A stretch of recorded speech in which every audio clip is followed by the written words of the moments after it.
So hi everyone, this is day 3. I hope online, I think you can see me because I see the camera. You will hear the speaker. You might not hear me right now, but that's fine. Third day. Glad you're still all here and enjoying breakfast. So I'm very happy to see that. Today we're going to go again over a kind of range of topics. Right, we're going to start with a good friend of mine, a mentor as well, sort of, because he's with me in the same lab, in the Narayan lab at UCLA. So he's the only representation we have from UCLA itself. We'll talk about superconducting diodes for non-reciprocal common circuits. This is Arpit Arora, his PhD at NUS. NTU. NTU, But yeah, anyways, he's gonna bring you along a kind of the work we're doing and sort of what in general these components are. After this, you'll have a 2-hour workshop, if I'm not mistaken, by Rigetti from Ben right there at the back. So it's fine, make sure he knows. And then in the afternoon, we hear a few more talks, one by Zoom from Princeton, and then also again one of the Paul brothers will talk to you about their QDW codes. Without further ado, I hope you're looking forward to this, and let's welcome our speaker.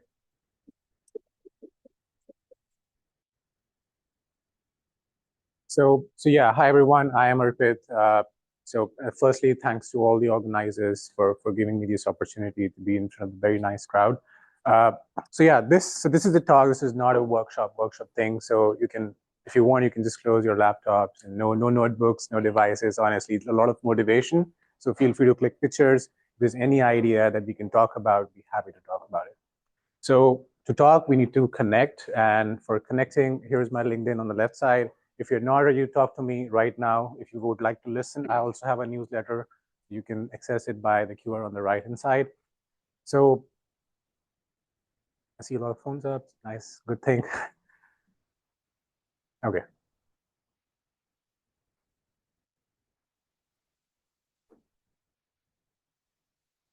Okay, so now moving on to the serious stuff, like I'll be talking about in the next few minutes. So I'll be talking about superconducting diodes.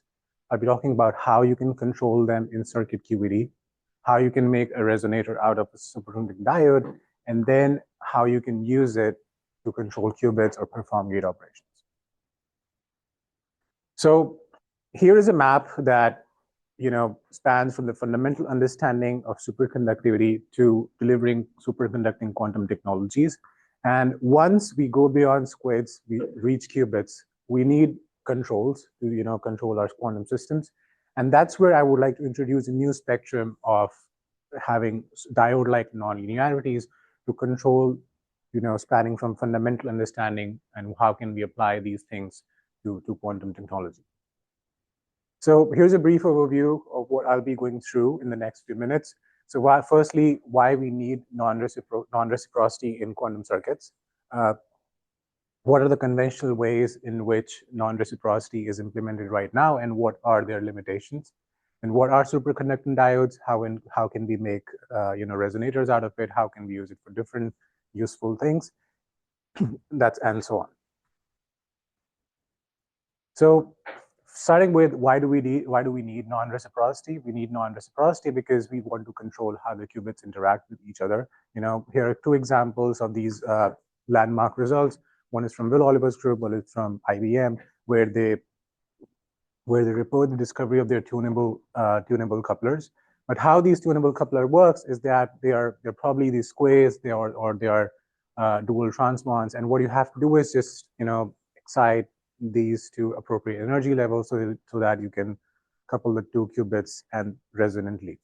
But the thing is, you can turn off the couplers, turn aside a few set of qubits, but you can't control which way is the coupling more pronounced. The coupling between qubit 1 to qubit 2 will be same as qubit 2 to qubit 1 if you have these kind of couplers. So another example of why we need non-reciprocity is because we need to amplify the quantum signals, right? Because the quantum signals are very faint, and when we have to read out, we really need to amplify them. And having such 2 cavity arrays, it's kind of the elementary cell of how we do this quantum amplification. And there are more ways you can do reservoir engineering, or you can have to have some non-reciprocal element. You can have these very sophisticated elements where you can actually control how the Cooper pairs tunnel in these devices. Now, once we amplify the signal, we also want to read it out. So here is another example, how non-reciprocity can be used to read out the qubits. And then here is also how you want entanglement to propagate in your quantum circuit. So the thing is, here you have a lot of these circulators, and here you have kind of a very, very complicated design, because your resonator is in the form of a ring and it's spinning. The spinning is something of the resonator that gives the non-reciprocity. So it's all very complicated stuff, but all very useful results. Now, another very recent example is where Will Oliver's group demonstrated these long distance entanglement, which have been very seldom in quantum circuits because you need non-reciprocity, and how this non-reciprocity is usually taken care of by having these big circulators which are very lossy, so you can't have long distance entanglement. And they overcame this limitation by not coupling qubits, but instead you're coupling the modules. Each module has 4 qubits, and then they exchange information in a certain way that, through interference effects, that things become non-reciprocal. So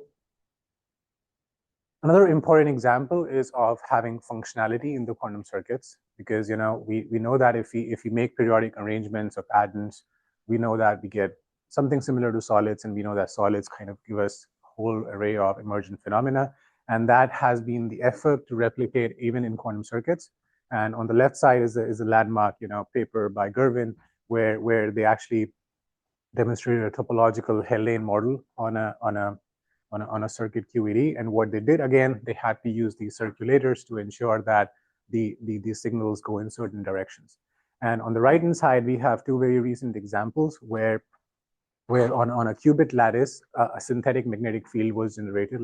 So it's again the emulation of a very well-known. So it's a Harper-Hofstadter model. It's a model which tells you even without having a magnetic field, you can create synthetic fields on the lattice, and there will be a flux that goes through this lattice. Now, again, in the bottom panel, we have flat bands being emulated on quantum circuits. Flat bands are important because they have pronounced topological effects. And one example is, let's say you want to do a phase gate having this kind of a spectrum. Then the thing is, since the energy of the system doesn't evolve with time, so you have no dynamical effects. If you want to do a phase gate, you will do it. The phase gate will happen, but it will be a topological one. So these are certain examples and advantages that we can have. Now, what are the conventional approaches to non-reciprocity, and what are their limitations? So when we try to break it down into broad understanding, non-reciprocity can be controlled in 2 broad ways. One is coherent interaction, the other one is dissipative interaction. The thing with dissipative interaction is, like, each one on its own, choose the kind of dissipation that goes into the system, then try to tailor it, a very, very complicated task. But with coherent interactions, people have tried to, do some universal kind of things, and they employ magnetic fields, they do biasing of the system, and they do parametric amplification. Now, the thing is, each of these methods have their own limitations. Magnetic fields are an important source of noise. And when you bias a system, you have to be really, it involves multiple steps, so you also have some lags in your system. And then when you do parametric amplification, you really have to hit the sweet spot to actually see those kind of non-reciprocities that you want to achieve. So now here is the basic example, like what people usually use, what's commercially available, how it all started. So you have these commercially available gyrators, isolators, and circulators, and like the whole point is you have to send signal in one direction, but they're actually very bulky. They're not compatible with chips. And the thing is, they have these non-superconducting elements in between, so they're very, very lossy. So, we have this small diagram on the extreme left, but as you try to unwrap it, you see that it becomes a very complicated stuff. Although it's commercially available, it's widely used, but it's one limiting factor in the quantum circuits that we have right now. Now, to address the on-chip element, what we can do is we can try to parametrically control the Josephson junctions. And so at least now we can put things on chip. But If you just try to see what's inside the chip, you see that the circuit becomes bigger, bigger, bigger, bigger, bigger, and you need at least 2 pumps to ensure that there's non-reciprocity in the system. So these are the 2 pumps that's been shown with red waves, and it's a really complicated system that's there. A directional filter on the top, but I think about it only. I often directionality or velocity.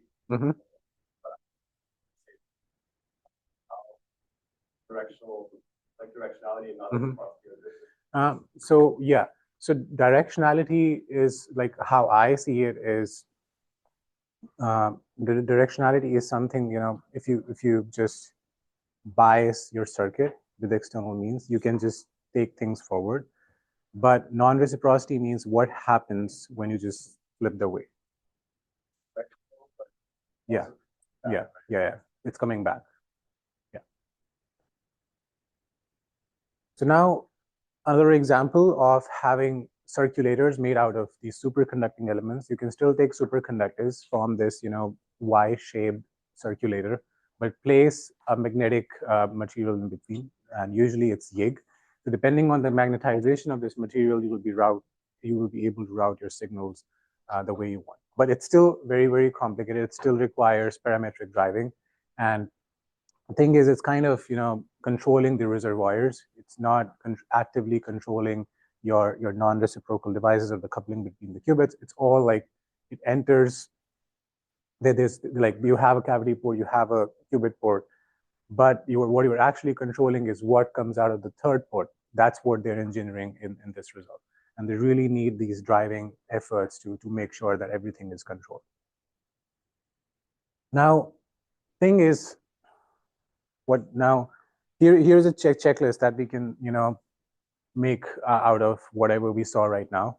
So something that we want on-chip stuff. We want things to be controlled passively, not actively, to avoid noises. And then we want a superconducting material itself to make this non-reciprocal element. And then we want a single component which is small in size. And then we want to minimize the role of external agents to reduce noise. Now, more than one excitation. Ideally, yes. Ideally, yes. Yeah. So now with this, I'll move on to what are superconducting diodes. And so here's a very simplified breakdown of how you can define superconducting diodes. And the easiest way is to just draw analogies with the semiconducting ones. So what you have is in a semiconductor diode, you have difference of one side, the way you bias it. On one side you have a metal, and on the other side you kind of have an insulator.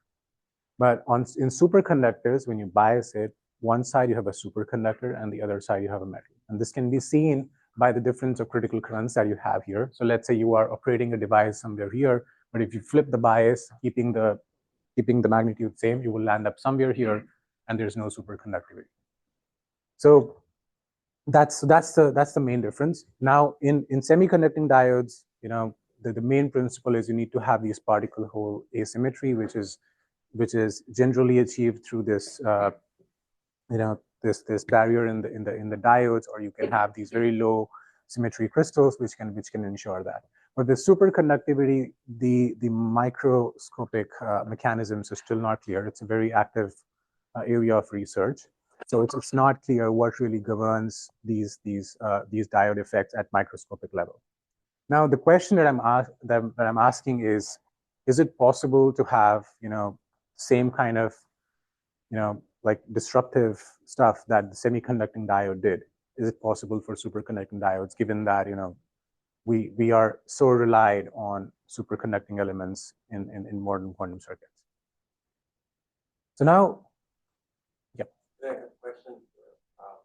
Maybe it'd be good to explain a little bit more about what are the these non-symmetric symmetrics. Sorry, could you say? So in your diagram, you have these non-symmetric superconductors, and like that's kind of the reason why I get this diode effect. Yes. Can you tell us more about those superconductors? Yes, I will get onto them as I know. So yeah, now, but to get a broad understanding, like how these things work, although we don't know at the microscopic level how they work, or like, but we know at macroscopic level how they work. So what we do require is, it's a class of magnetoelectric effect. So we need both. We definitely need magnetic field, and we also need breaking of inversion symmetry, which I've already shown.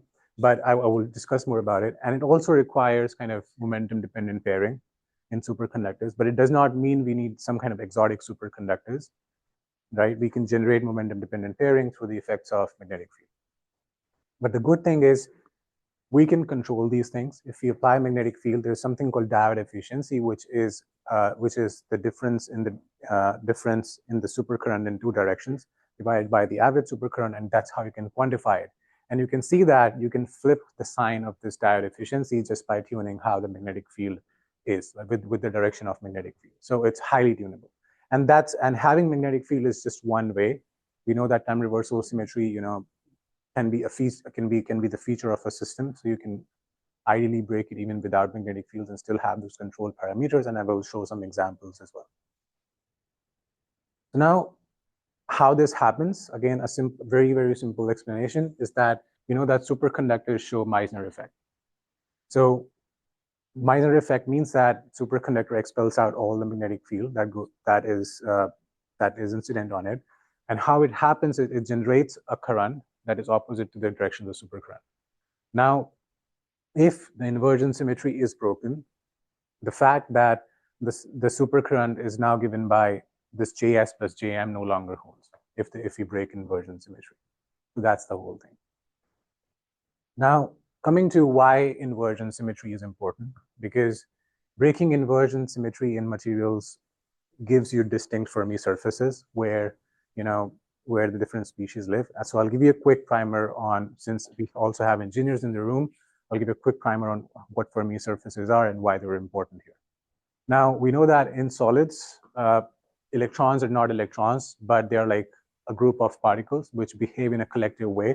Electron, which has a finite mass, in solids, it can be massless, it can be very heavy. It all depends how it collectively moves. Now, these collective electrons in a solid, they live on a periodic array, right? And this periodicity gives rise to different bands.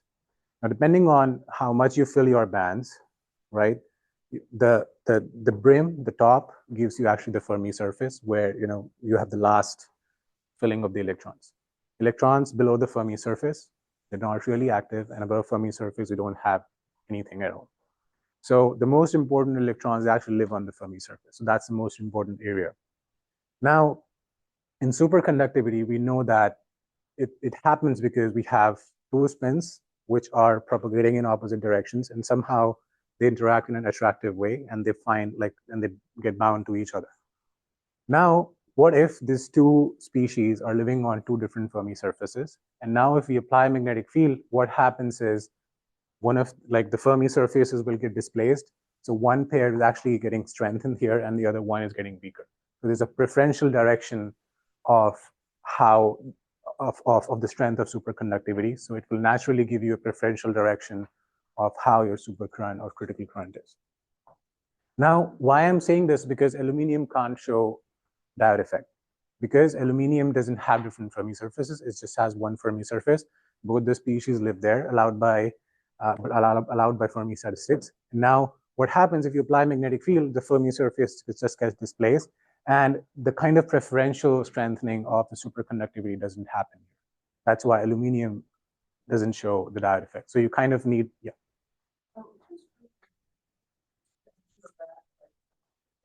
It's Gibbs.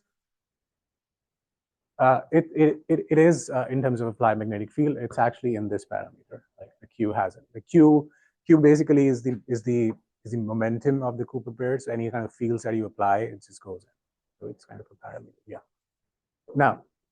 Now that was one insight. The other insight is from the Gibbs free energy. So what you have to do is you have an order parameter. You just draw Fermi energy. Free energy. And then if you apply magnetic field, what happens is your free energy kind of goes up and down. So this region where your Fermi energy comes down is actually, preferred. So the superconductivity will be stronger here and weaker on the other side. So these are kind of like the basics of how diodes ideally should work. Now here are some examples. Why I'm showing these examples is because the discovery of superconducting diode is not ancient. It's not even like 5 years ago, right? So this is the first experiment where it was seen. So what they do is they take this complex heterostructure of niobium, titanium, and vanadium. And as you can see in the experiment, they have these measurement counts, and with each measurement, they kind of flip their magnetic field. So what happens is you can see that the red one, where you have current going in one direction, and the blue is the current going in opposite direction. So you can see that the y-axis is resistance, and how with direction, when you flip magnetic field, you see that the direction of the superconductivity just changes. Because when resistance is 0, that's when the superconductivity is there. And if resistance is finite, you don't have any superconductivity. Now on the right-hand side, we just have this, band structure is not really important. The whole motive is that you have these different lines for up and down spins. So that's the signature of having different Fermi surfaces. Now, as I told you, applying magnetic field is just one way. We can also have broken time reversal symmetry even without applying magnetic field. And one very important material is graphene multilayer. Why I'm mentioning this material is because it made careers. It's been very like a hot topic for past 5 to 10 years. So what happens is that graphene doesn't have has a very special feature that has this momentum specified states, which are called valleys, and you can pick one of them by just like you pick magnetic domains. You can apply magnetic field, bring it down to 0. So if you've chosen one valley, technically your magnetic field is 0, but you still have a magnetic state that lives in this material. So that's how they achieve the diode effect here, and you can see that it's kind of the shift in this peak that tells you that the diode effect is there. And why I'm just showing this phase diagram, it's just because it's not a superconductor everywhere. 2D materials are, especially in a way, you can just apply gates on both sides, tune doping as you want. So unlike cuprettes, where you have to make like each sample again and again to draw this whole phase diagram, you can do it in single device just by applying gates. Now, another example is this interesting Josephson junction, again, graphene. So what happens in this Josephson junction and why it's interesting is because it is not actually, depositing or fabricating 3 junctions. All you have is a big chunk of graphene multilayer, and you actually deposit 3 gates on top, right? So there's no boundaries, no boundary mismatch, no losses there. So all you do is just deposit 3 gates, and as I told you, you can control doping by applying gates, and the extreme corner gates are set into superconductivity, and the middle one you can tune anywhere you want. So that's kind of the versatile Josephson junction, and in these kind of devices, you can have a diode effect even without applying magnetic. You have to apply magnetic field to select a domain, but you can set it to 0, and then you have kind of a zero field diode effect. So now there are more devices. So as it's been 5 years, so there are like many advancements that have taken place, and these are some significant ones. So on that corner, we have the high temperature Josephson diodes. So these are the diodes which have been fabricated and have shown effect up to temperatures as high as 80 Kelvin. And then on the bottom, we have kind of these scalable designs, and they're quite simple. All you have to do is take a superconductor deposit on top of a magnetic material, so you naturally break time reversal symmetry. And then here you have these superconducting nanowires, which can be very, very important for circuit QED. And then you also have these flux control diodes. And this actually is the first demonstration of how you can use a diode in a circuit. Because what they do is they kind of make a full wave rectifier by this diode bridge. As we know, that a single diode cannot act as a full wave rectifier. We need more than one diodes to do that. And that's what they do here. They send in an AC signal, and they clearly have this orange line quite flat. For this one, for the bridge.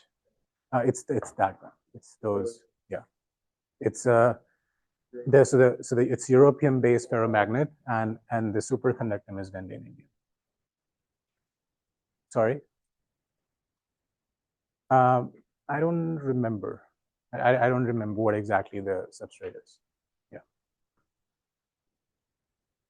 So yeah, now let's jump into circuit QED, but let me just make it very clear. We don't have like a device design that we have. We are taking motivations from the experiments that have happened, and they're all numerical simulations or analytical work. So any kind of like device questions, I'll be happy to answer them, but that's the point of this talk, right? So if like we are not the experts on device modeling, so if anyone has any ideas how these things can go into a device, we're more than happy to talk. So again, the thing is, we saw that we require breaking of inversion and time reversal symmetry. We need momentum dependent pairing, and that can be done by breaking symmetries. We don't need any exotic material, and we need distinct Fermi surfaces. So these are the key requirements. Now we need to make a material choice because aluminum can't do it, right? Now we need to make devices, and devices why are important? Because the device design you can easily break inversion. Breaking time reversal is kind of tricky, but inversion is very, very easy and controllable. And then we want to find the means of controlling time reversal symmetry breaking, and we can try to be non-invasive so that we have less noise in the system. So keeping these things in mind, what we have tried to do is try to figure out, like, can we control diode response just by chirality of the modes that go in the superconducting circuits? And this is one experimental example where we have a qubit lattice. As you can see that those red boxes mark the interior of the superconducting lattice, and then there's this blue box on the corner where they have another qubit for the readout of the characteristics of this lattice.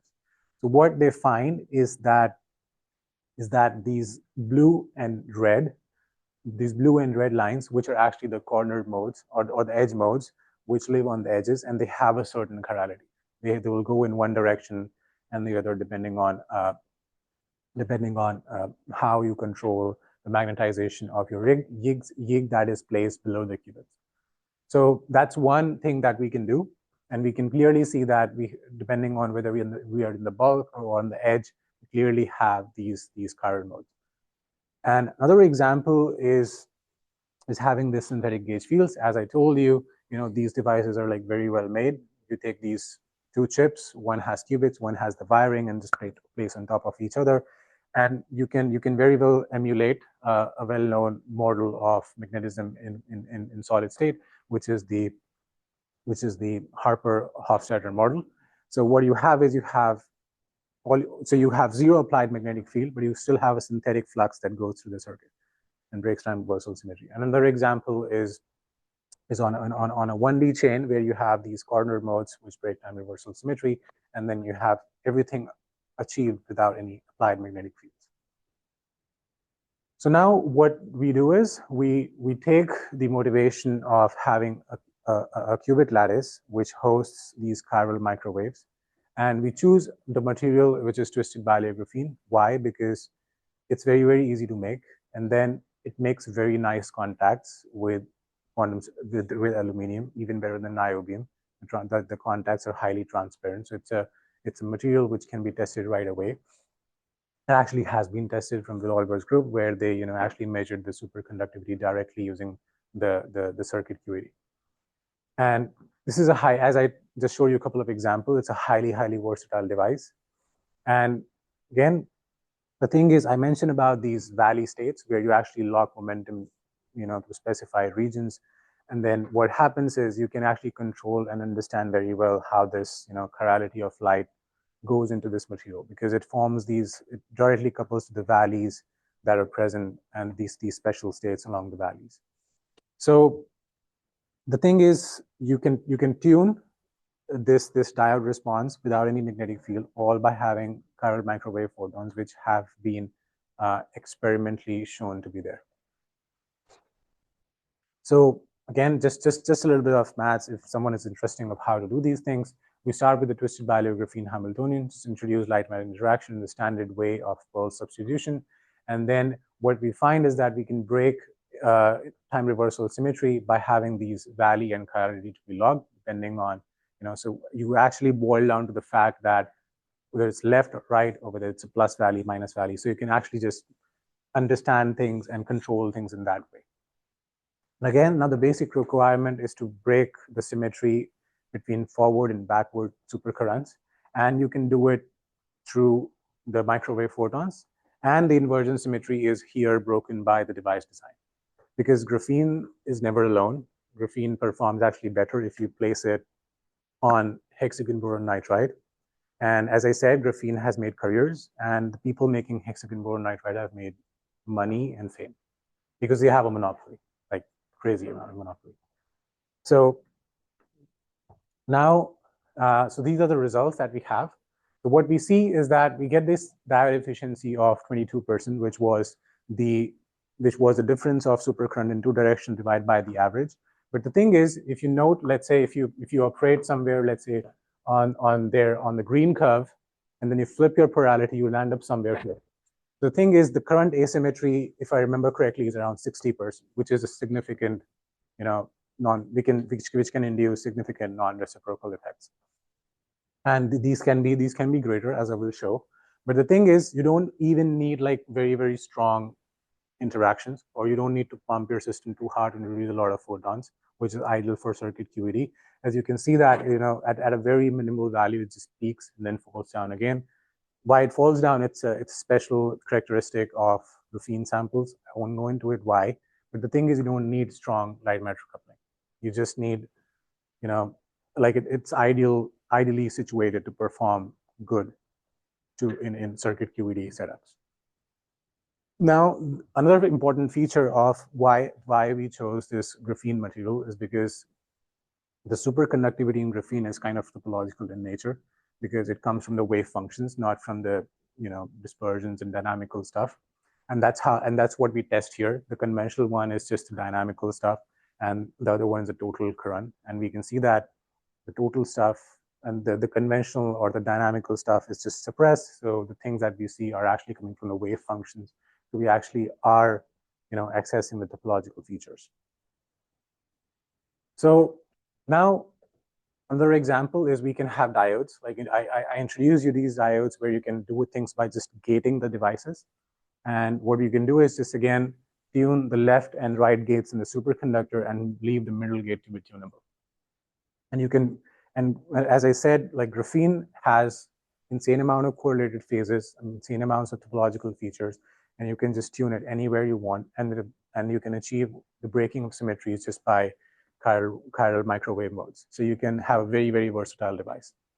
Now, why I'm like, of course, we see these, Josephson junction energy changes, the free energy changes.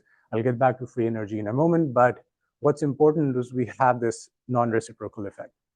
So we see that the efficiency is as high as 30%.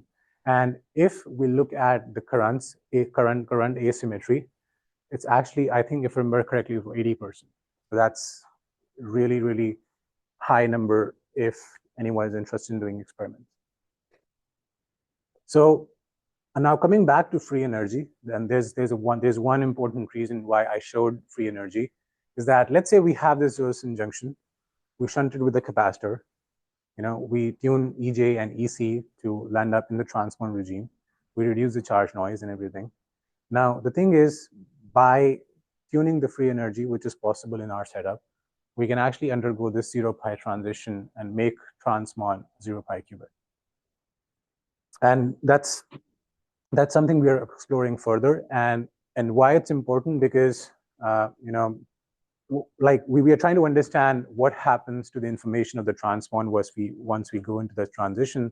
But certainly if we just place like a tunable 0 pi qubit outside, which are very seldom, we can certainly store some information there.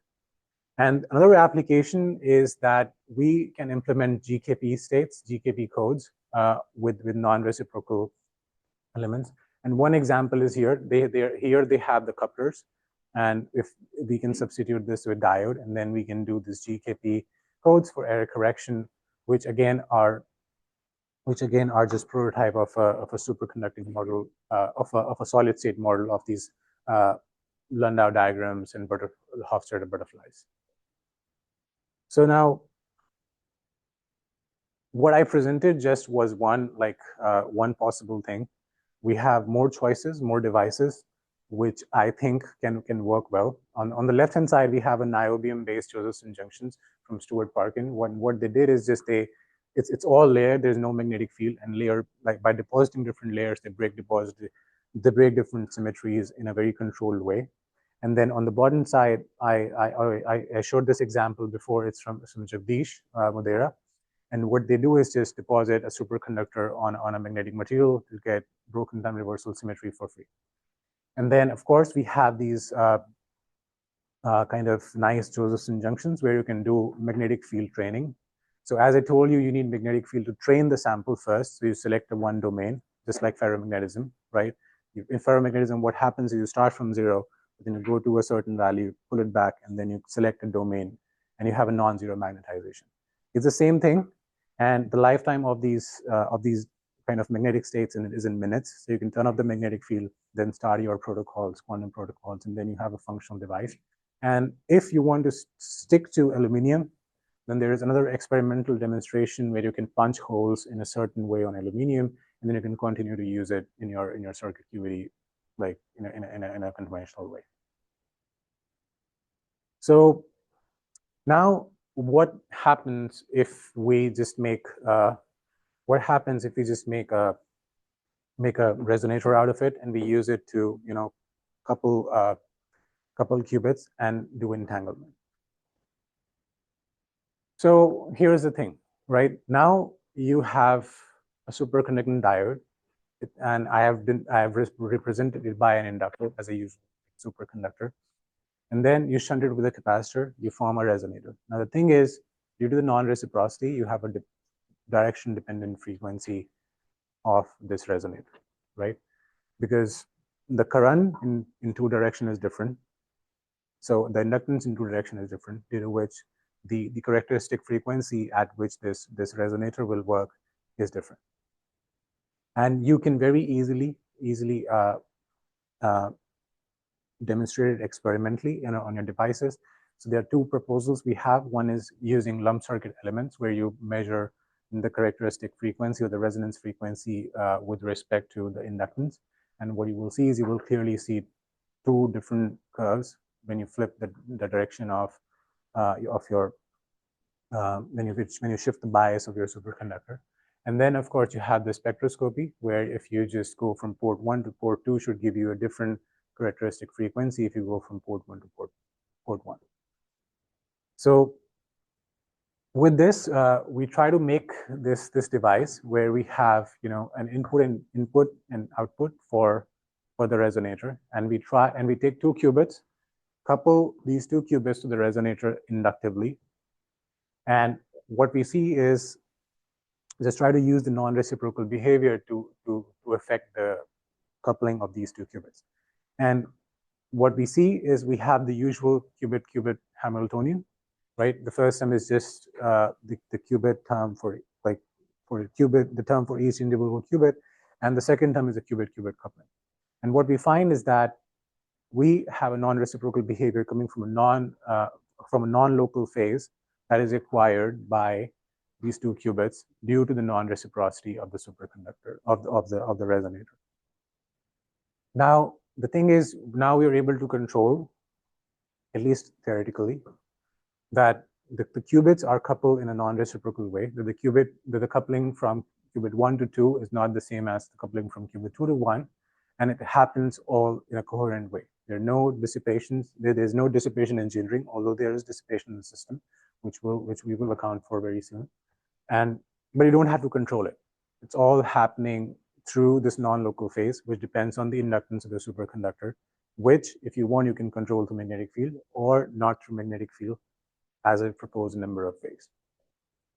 Now, how to see that this non-local phase appears can be simply seen by how, these qubits couple to the resonator. And this can be described by the interaction where you consider the current in the qubit and the flux that comes from the other side of the port. Let's say this qubit is port 1, this qubit is at port 2. So the interaction that we should be looking into is the interaction, how the current is affected in this qubit by the flux coming from this port. That's what we should be looking at, and vice versa. And what we can do is just express the flux in terms of the impedance response of the system, and then just we convert current back to the qubit operators through 0-point fluctuation current. And what we get is that we get coupling between the qubits completely in terms of impedance response. So it's all a system characteristic, very well controlled, and the non-local phase that we define is also given by the impedance. So if your response is non-reciprocal, your impedance in general becomes complex, and that complex nature of the inductance can be very well controlled. So here is like the characteristic of the system, which we call the isolation ratio, which we plot in terms of the non-local phase and the ratio of dissipative and coherent coupling, because system has inherent dissipation. There are a lot of dissipative effects that go into the system. So what we have is we clearly have these two bright spots, these two bright spots where one can show that one qubit is selected over the other, just depending on how you tune the phase. And I'll show more examples on how this thing works. So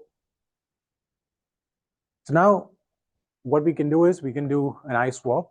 Yeah.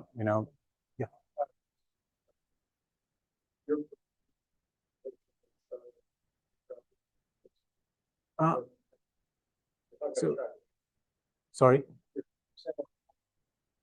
Yeah, I'm showing abstractly. Graphene, why I chose graphene, as I said, because it makes transparent contacts, but it is possible on different platforms. Like that's why I showed those more devices slide, like where you had different choices. Right, but yeah, right now it's like what we have in mind is graphene. Yeah, because it has been used experimentally, and that's why we are sticking to it right now. Yeah.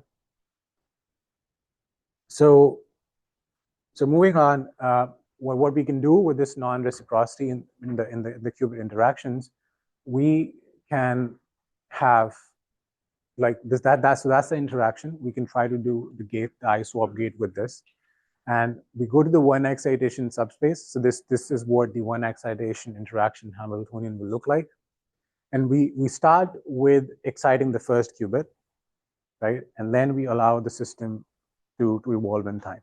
And the interaction Hamiltonian at any time not equals to 0 will start generating this entanglement, and we will have a time evolved excitation Hamiltonian, and this is the quantum state that we get out of it. There's one important feature that we have. We have a phase control that comes for free, and again, it's very well controlled. So you can have an entangled state, but also you have a phase gate for free, which can be useful to activate additional channels on a quantum computer. Now, the thing is, we have these Bell states at t equals to pi over 4j. And what happens is, again, at phi equals to pi over 2, we get the usual Bell state, but we can also tune the phase very well in control, very well in control to tune the entangled state. So why, again, it's important is because I will directly refer to one particular example. This experiment was useful because it just bypassed the bulky and lossy circulators to have a long distance entanglement. Again, the thing is that they entangle modules. They don't entangle the qubits. So each module has 4 qubits, which is then which when due to interference effects, this generates kind of a non-reciprocal behavior and ensures the long distance entanglement. But something that's very, very useful and can be implemented here is that you have this 6 centimeter niobium titanate wire. You can put a diode in between, which is very well possible. And then you can just try to couple two qubits. So the diode technically acts as a directional element that you want, and then you can just entangle two qubits. Now here are some results. Like whatever I said in words, it's on the plots. Like how does this non-reciprocal behavior work? The one thing to look at is the population in the qubits. So what happens, let's say we excite the first qubit, and then we look at the population in qubit 1 and qubit 2. So what we see is that blue line, which is hidden behind the red one, just falls down like that. Falls down because there is dissipation in the system, of course. And then the orange line is strictly along the zero. So doesn't like there's no population that gets transferred to qubit 2. But if we just do the other way around, we see that when initially qubit 2 is excited, we again see that red line goes down as it should. But the qubit 1 population, it picks up certain population from qubit 2, but the other way around is not true. So now we talk about the entanglement, because so the measure of entanglement is concurrence, right? So what we see is that depending on which qubit you excite, you will accordingly see the concurrence. So firstly, entanglement in systems that we know doesn't really, you get these high concurrence because everything just saturates to a finite value in long term. But here at transient times, we can achieve very high entanglement. And the good thing is, depending on which state you excite, you will have entanglement. If you excite qubit 1 for a phase that's say to pi over 2, you will have a high concurrence, and otherwise you do not have anything. And if you flip the phase, then it's the other way around is true. Like if you excite qubit 2, then you will see the entanglement happening. Otherwise, it doesn't. Now, we also analyze possible quantum channels through Choi matrices, and what we have is that depending on what your phi is, you can activate different channels. We include dissipation in these plots, so definitely there are more channels than expected. But the thing is, by tuning the phase, you can activate different channels of your quantum computer, which are very, very important when you're considering the interference effects. So here's a summary. Like that's what I talked about. Like what is superconducting diode effect, how you can control it in superconducting circuits. And what I'm trying to propose, although it's at abstract level, but what I envision is that it's kind of, adding Nutella to your vanilla ice cream just to add some more flavors rather than, just transforming the whole chip or something. You can make a puck, put in between, and things should work like what I have explained at the abstract level. So this is very, very useful, potentially, because we can have noiseless protocols. We can have passive error correction, which will definitely reduce the qubit overhead. And then we can have, we can ensure that the entanglement propagates in one direction, which is very useful for quantum computing.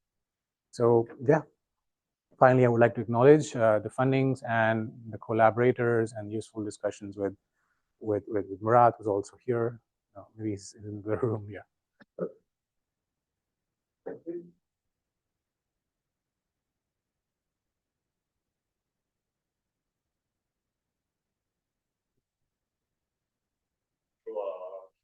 What is the difference from conventional? So qubit, we haven't really analyzed like what will happen. We just have one example of what happens if you make a qubit out of a diode. So this is the example. So we have a Josephson junction shunted to a capacitor. You can tune EG and EC to be in the transmon, and by tuning the energy of the Josephson junction, you can actually convert a transmon to a 0 pi. That's what we know right now. That's what we have done right now. Otherwise, we haven't really looked into what kind of qubit it will be if you make it out of a diode. Like what would be its energy level, how you will access it, what will be the role of non-reciprocity.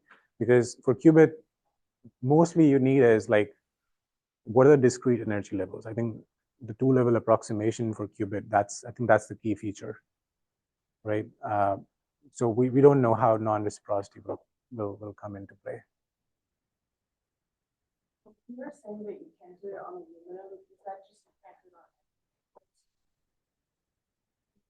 Or something specific? It's just when I say aluminum, I just meant like aluminum and similar materials. I don't want, because even with aluminum, I think I showed one example.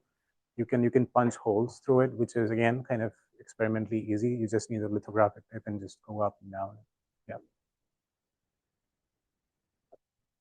So I think to show that it's like relevant to like to the rematching device design and like there kind of has to be a level of an element analysis like proof that Mm-hmm. but just like order of magnitude are going to be reasonably compatible with computation. If you can comment on any efforts towards numerical. Mm-hmm.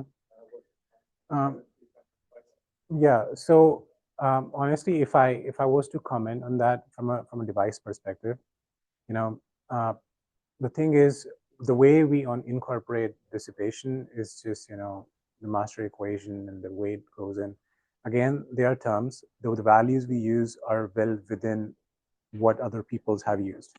So based on that, yes, it's valid. But if I talk about device modeling stuff, right now we do not have relevant information to comment on, like, because the thing is, right now any device modeling platform will not know how to model this. Yeah. So yeah. So we are trying to do it, but at least from the master equation point of view, like, because in master equation ultimately you're plugging in numbers, you know, although it's an educated guess, but it's a guess of the numbers. So at least from that standpoint, it works. Like it will work in a standard circuit QED setup. And again, that was the reason why we chose graphene, because, you know, this when I say here we can make transparent contacts, I'm referring to a paper by Will Oliver where they actually measured like the superconductivity, measured what's the nature of the superconductivity on twisted barrier graphene, and there they report very well how transparent the contacts are. And through personal conversations, I also know that these contacts are actually better than niobium. So that's why we just stick to this material for our demonstration. That's it. Okay, so let's thank you again for this.